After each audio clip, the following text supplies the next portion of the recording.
Hi mga ka-BPO Real Talk! Isa na namang unfiltered conversation ang hatid namin sa inyo today. Como estas? Multilingual ang peg natin today together with my very special guest, Erica.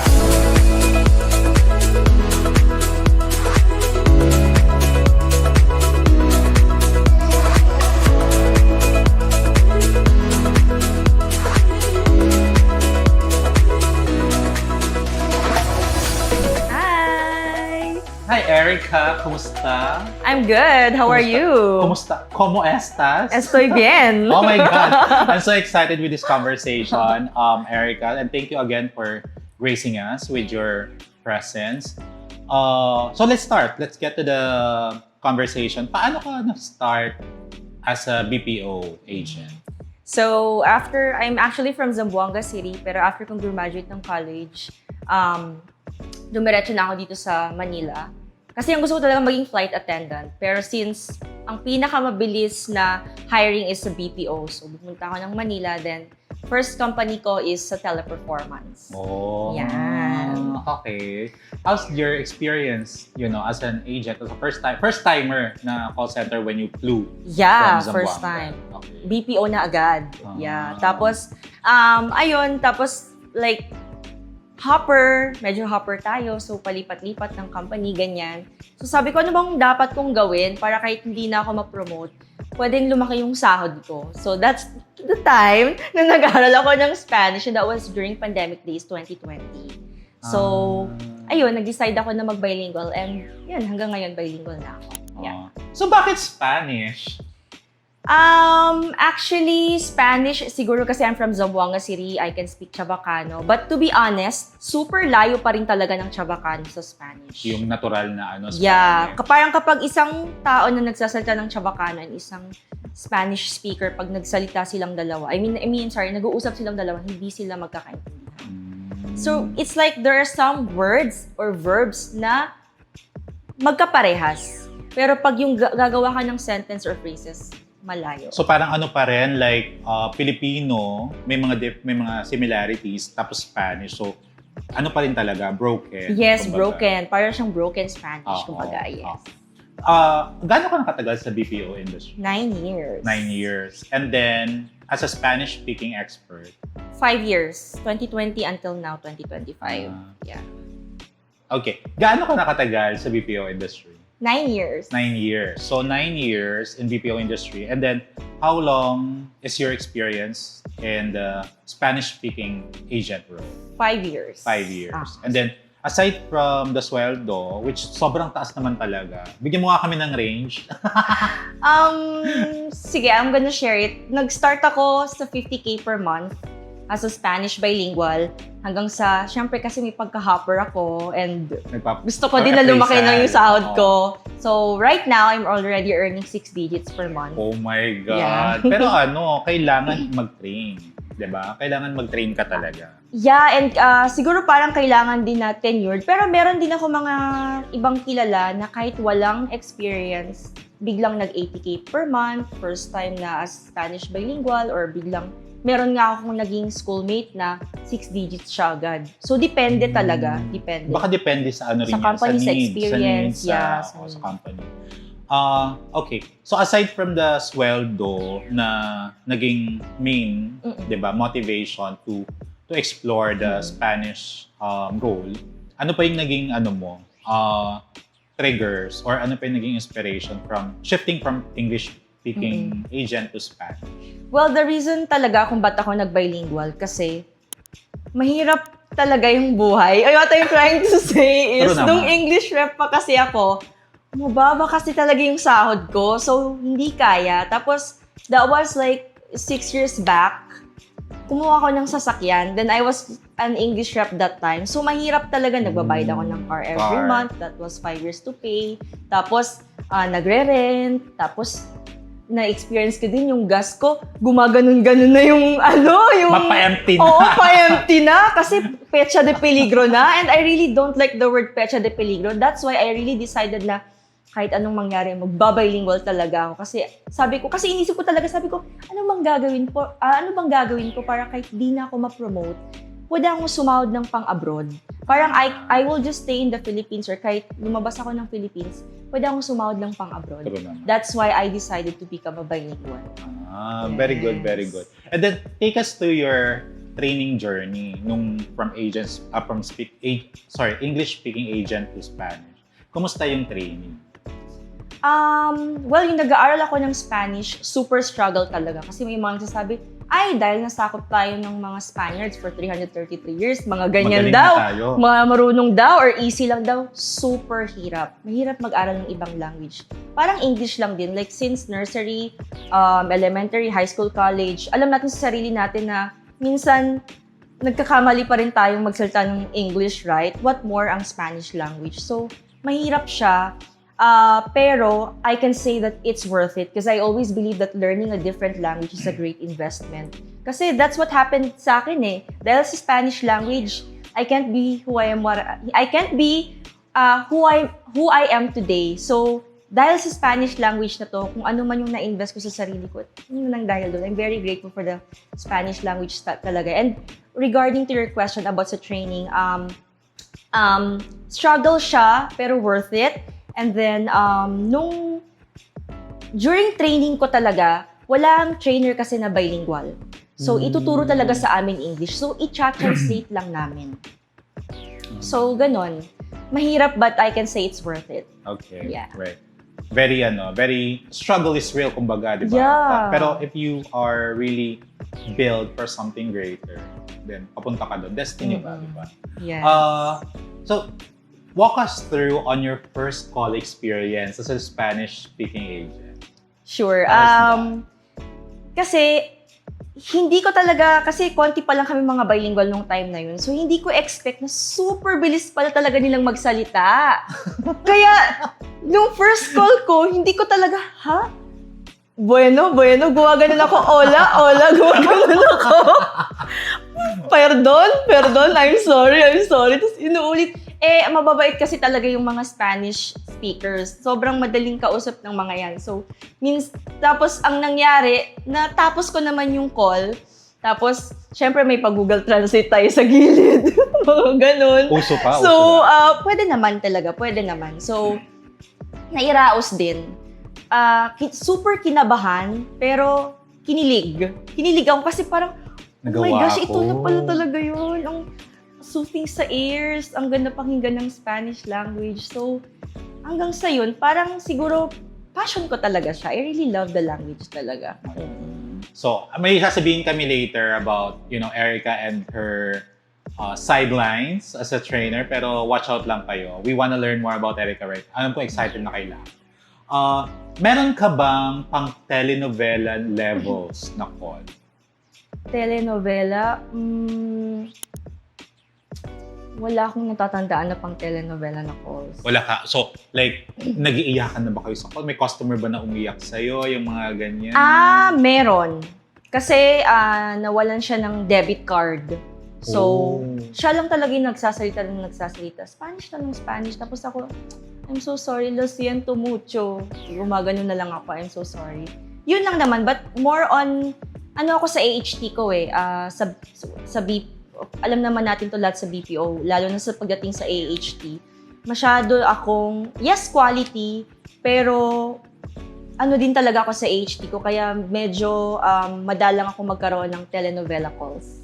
Like, when you say or long calls, ganyan. Concerned ka sa AHT, meaning kailangan more efficient. Parang efficient, ka. but of course, I will also, kasi galing din ako ng healthcare account doon. So, syempre, you will really, di ba, yung natin na taga-BPO na you really have to put yourself on the customer's shoes, di ba?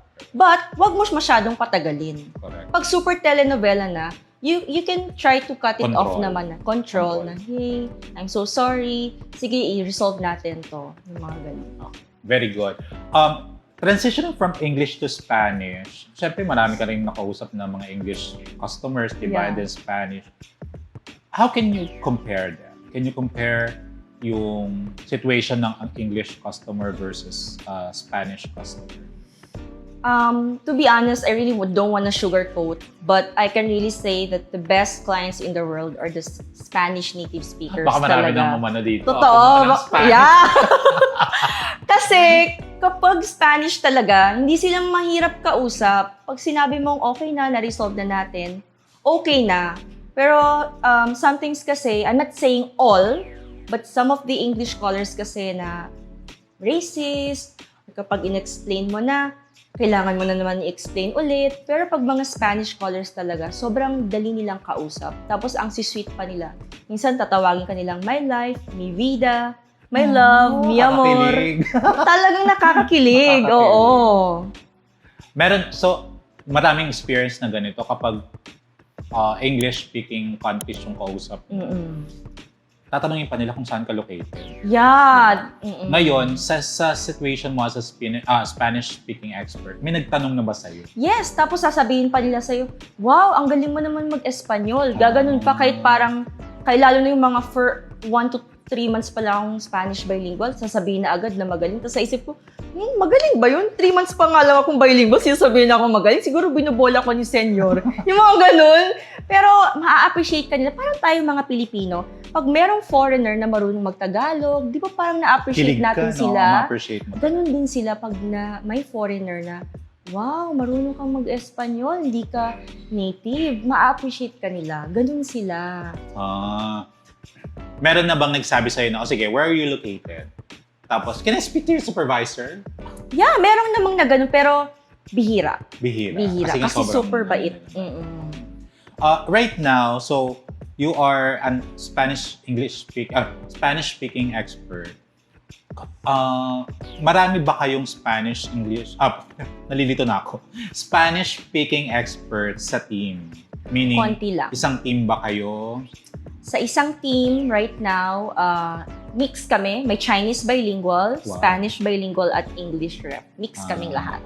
And then, isang TL lang ba ito lahat? Or iba-iba Isang rin? TL, yung TL namin is from Mexico, but he lives here in the Philippines. Okay. So, nagkikita kayo? Nagkikita personal, kami, on-site ganyan. kami, yes. On-site kayo On-site today? kami. Okay, so may center talaga. Yes. How's the experience handled by a foreigner TL?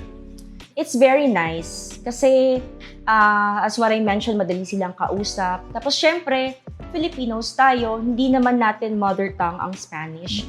So, pag there are times na meron akong English word or Tagalog word, most of the time, of course, English word, pag meron akong nakalimutan, itatanong ko sa kanya, ano ang ibig sabihin ng ganito? Paano ko nga i-explain pag ganito, ganyan? Tutulungan ka niya. Yun yung good thing kapag meron kang boss na native. Tapos, were you also handled by a Filipino TL na? When you were Yes. when you are a Spanish speaking? Yes, I also experience.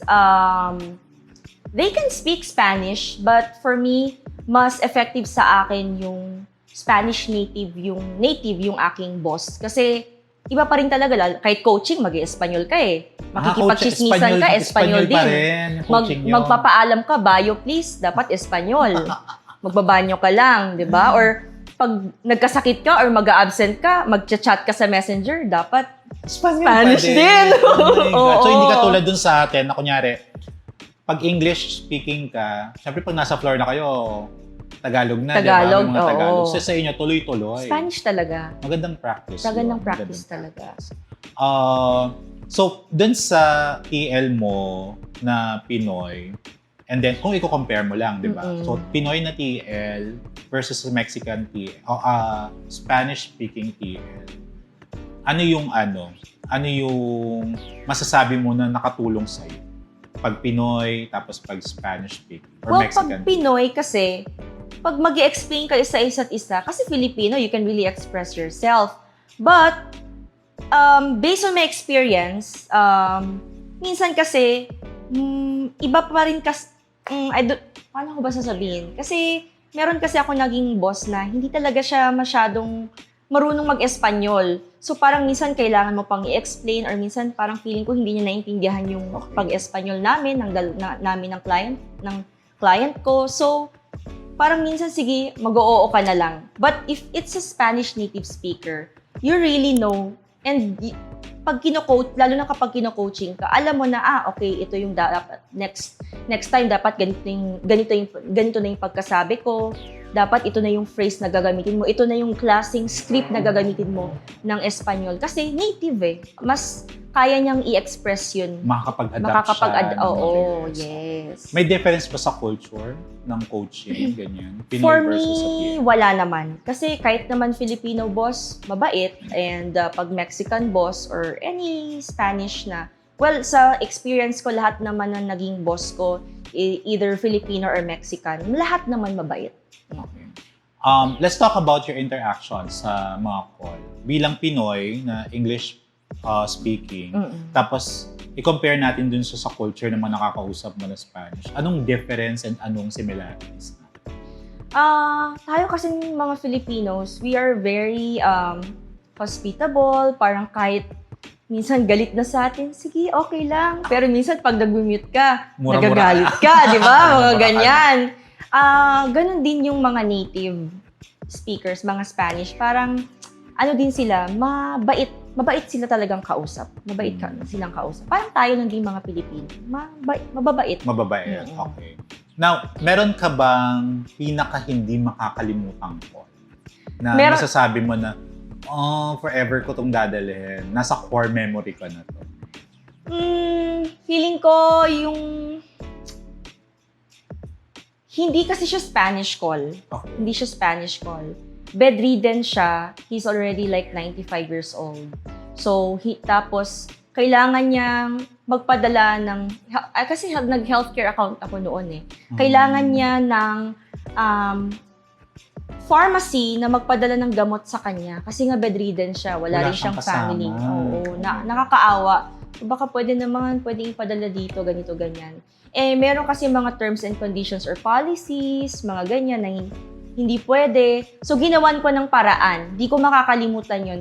Feeling ko, parang, hindi naman napabida-bida ako, pero feeling ko, savior ako. Kasi parang, naging savior niya ako kasi parang I saved his life. Na kahit hindi naman talaga pwede yun, I went to the extent na nag-ask talaga ako ng help sa supervisor ko na baka pwedeng pagbigyan. Alam ko naman na bawal to, pero baka pwedeng pagbigyan. Nakakaawa kasi 90 plus, walang kamag-anak, bedridden, baka pwedeng padalhan na lang ng gamot.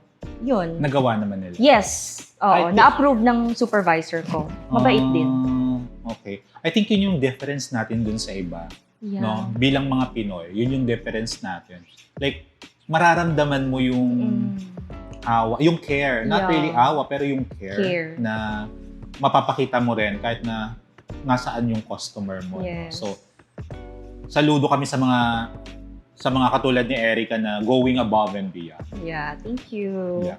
Thank you so much for that. Now, let's go back to yung struggles mo today na English pan. So, alam ko tenured ka na, no? Pero may mga struggles ka pa ba in terms of call handling? Yes. Mahirap maging bilingual. Kung akala nila madali, mahirap talaga. Kasi for example, sasabihin mo na in English, thank you for calling. Siyempre, minsan naartehan mo, thank you for calling. Gaganon pa, feeling American accent. Kailangan kasi yun. Diba? Diba? Kahit alam naman ng mga American native speakers na, ay, Filipino to, kahit trying hard ka pa mag-American accent. Ganon din sa Spanish. Kahit minsan, anong trying hard mo na parang you will sound like a Spanish native speaker, minsan alam talaga nila na hindi ka native. Alam nila yan. Kaya minsan tatanungin, taga saan ka gaganon sa'yo? But they will really appreciate you. So, yung struggle ko dun is, for example, puro straight ako, 20 Spanish calls.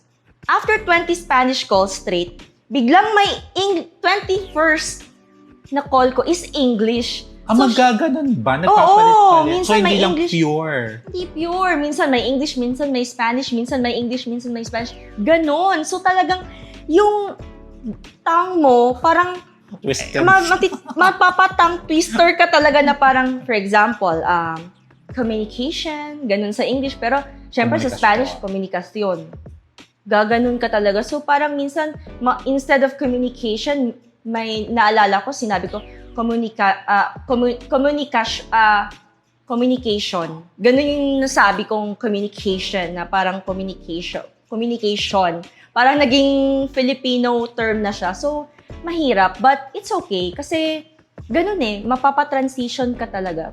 Baga parang, ganun talaga. You really have to, konting adjust na lang, ay, English to. Ayusin ko na naman yung yung pagbigkas ko ng words. I think kung may mga ganyang struggles, babawiin mo sa ibang bagay, no? Oo. Paano mo yun binabaw? Para komunikasyon, tapos communication. Paano mo binabawi yun for that specific one? Para maging sa better akin, okay lang. For example, napasabi ako ng communication, na parang komunikasyon yung sasabihin ko instead of communication. Kasi, sineshen natin di ba? Hindi siya pwede syon, dapat shen, di ba? Pero, for me, pag nagkamali ako sa mga ganyang klaseng mga words, after that, tuloy-tuloy lang talaga. Tuloy-tuloy lang. Anyway, what matters is they understand you naman. Correct. Yun naman yung pinaka-importante. Ano bang account mo right now? Like, anong industry nun? Life insurance. Life insurance. Ano to, sales? Or customers calling you to get approval, yung mga ganun for Customer insurance? service, actually. Customer service. Okay. So, hindi ganun kumbaga, complicated yung mga calls today.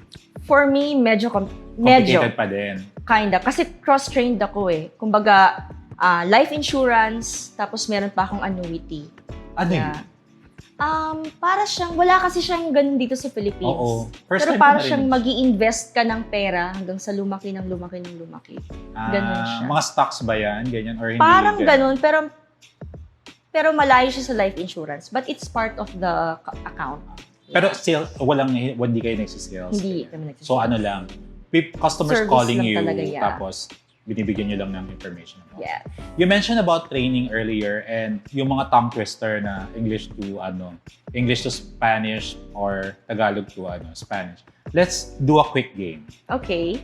Let's try kung gaano kabilis si Erica sa pag-translate, no? Let's try lang. Sasabihin ko yung mga BPO terms, tapos itatranslate mo to sa Spanish. Dito ako na-excited. At kung hindi mo kaya, mag-charades ka. Charot. Okay. Sabi mo sa customer, hold please. Espera, por favor. Oh my God. May I please place you on hold? ¿Le puedo poner en espera? Oh my God, para tayong nasa Spanish call center. Let me check that for you. Déjame revisarlo por usted. Para ako nanonood ng ng Maria Mercedes. Marimar. Sige. One moment please. Un momento, por favor. Okay. Ito medyo siguro mahirap to. Your refund is on the way. El reembolso ya se está en proceso. Di ba perfect? So, kung gusto niyo pong matuto ng ganyan, meron pong TikTok channel si Erica. We'll promote that after this. Pero game. So, may mga pa tayo dito. Mga questions. May nasabi ka na bang Spanish word na mali ang context? Yeah. Ano yun? May madalas kang malito? Or hindi mo malito pero madalas mong nasasabi na mali yung context? Actually, parang mahirap siyang i-explain. Pero there are times kasi na ang pinakamahirap kasi sa Spanish for me is conjugation. Mahirap mag-conjugate ng mga verbs. So, may times na, for example, instead of saying, for example, I am Erica. Yo soy Erica. Pero, baka pwede mong masabi na yo eres Erica, which is definitely wrong. So, parang may times na napaganon ako. Pero hindi yung I am Erica na yo soy Erica, but may times na napaganon ako. And for me, that is okay. Kasi, you will learn from it naman Basta just speak lang talaga. Just speak and speak and speak the Spanish language hanggang sa matuto ka. Yun lang naman. Okay, tama yun. Balik rin naman natin. May mga Tagalog words ka na ba na na-translate mo sa Spanish or English na mali yung content? Translate? Like translate talaga? Or parang you were trying to say Spanish pero Nasa isip ko Tagalog. Tagalog, yes. Oo. Parang nung time na dapat sinasabi ko kay senyor na because this is what happened, blah, blah, blah, blah, blah. Pero ang nasabi ko, kasi, tapos sabi niya, Monday kasi pag sinabi ng customer na Monday, parang ano daw? Gaganon sa'yo. Kaya sabi ko, SK kasi parang, ibig kong sabihin, Ozia, bueno, gaganon ka na lang. So, yun. Oo. Nakakatawa yun, no? Oo, yung mga Nakakatawa ganon. talaga siya. So, parang English ka Yeah. lang. I'm sorry? Oo, yung mga ganon. Okay. Tenured ka na as a Spanish-speaking expert. May mga, or can you give us top 3 survival tips? Survival Or kahit tips. 1, 2, 3. 1 survival tip. Survival tips for being a bilingual. Yes. Number 1, kapag bilingual ka na or kahit nag-aaral ka pa rin ng Spanish language, for me, the best practice to study the Spanish language talaga is to speak to a Spanish native speaker. And then number 2, don't stop learning the Spanish language. Just study the language every day. Kung busy ka, makinig ka ng Spanish music. Or, ayun, makipag-usap ka. Yung number 1 na sinabi ko, makipag-usap ka sa isang Espanyol. nativo, okay? Nativa. Kung busy ka, like ako, minsan kahit sobrang busy ako, kahit nagda-drive ako papuntang office or pauwi, naka-Spanish music talaga ako. Or for example, nanonood tayo ng telenovela, Netflix. series, okay, Netflix. Minsan, pag nanonood ako ng Korean series, yung subtitle Espanyol. Or kung nanonood naman ako ng Spanish movie or Spanish series, naka-English sub naman. Para ma-compare ko, ito pala yung ibig niyang sabihin. Kasi syempre, kailangan mo pa rin aralin eh. Maganda yon. So, talk to our audience right now. Ano yung mabibigay mong advice for those gustong pumasok sa BPO and then for those naman na gustong mag-transition to multilingual? So, sa mga gustong mag-work sa BPO, lakasan nyo talaga yung loob ninyo. And lalo na English talagang labanan, huwag nyong isipin yung sasabihin ng ibang tao. Kasi tayo yung typical Pilipino. Pag nag-i-English tayo, ay, may katabi akong Pilipino, baka i-judge yung English ko. Di ba may pa ganon? Oo, may ganun. Huwag nyong iisipin yon. Kapag you're having an interview, mag-a-apply ka as English rep, just speak. Hayaan mo na marong grammar ka. Kasi anyway, in the long run, matututo ka rin naman eh. Ganun din naman sa pag-i-Espanyol. Just speak lang talaga, just be confident. And ang pinaka-importante is, lakasan nyo yung loob nyo. Kasi, sa 9 years ko na sa BPO industry, kailangan matatag ka. Kailangan strong ka. Lalo na ang labanan dito is dapat gising ka sa gabi. 'Di ba? Siyempre, kahit antok-antok ka na, kailangan gumising ka, 'di ba? Magkape ka. 'Di ba? Oo. So, yun na naman yung advice ko. And for sa mga gustong maging bilingual, kung hindi man Spanish, then learn French, Japanese, Chinese, other international languages. I can really say that tama yung ginagawa ninyo na mag-learn kayo ng ibang language because that is really a great investment. Like, noon, napepecha de peligro ako. I'm just really saying the true. This is really unfiltered to. Oo, diba? Na pag nung nag-bilingual talaga ako, I can really say na hindi na ako nakakasabi ng pecha de peligro. Kasi I really don't like that word. So, kahit alam ko na next week pa yung sahod ko or after 2 weeks, alam ko sa sarili ko na meron pa. And that's why I'm so grateful for the Spanish language. So, if you really want to become a Spanish bilingual, like me, mag-aral kayo ng Spanish. Can I promote? True naman, mamaya. Yeah. So, hindi na ikaw yung tipo ng agent na kapag bumibili, may budget. Yeah. Yung kapag bumibili ka, titignan mo yung presyo ng mga binibili mo. Yeah, Diba? I mean, mabibili mo na talaga. Yun yung magagawa ng bilingual. Ng bilingual. Yun yung nagawa ng bilingual. Okay. Alright, thank you Erica once again for joining us. I've learned a lot of things from transition English to Spanish or bilingual agent. So, maraming salamat sa pagpapaunlak ng time mo today. And Erica, you might want to invite our viewers to join you in your advocacy. Yeah, so thank you so much, Posh, for having me here. I'm so grateful. And it's really a pleasure na nandito ako sa show mo. And for you guys, mga gustong mag-aral ng Spanish, you can message me sa TikTok or you can send a message sa aming Facebook page. That's Go Spanish. Don't forget to like and share. And again, if you really want to learn the Spanish language, i-push nyo yan. Kung may budget, feel free mag-enroll sa amin.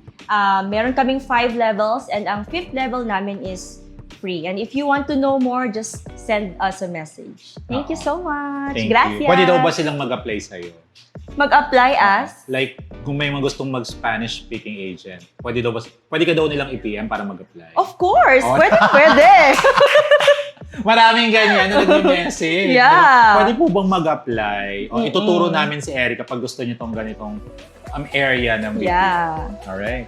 Thank you, Erica, once Thank you so again. much, Posh. And mga ka-Real Talk, don't forget to like, subscribe, and follow us in all of our TikTok, Instagram, Facebook accounts. You can watch the full episode in our YouTube channel, BPO Real Talk. Hanggang sa muli, mga ka-BPO Real Talk.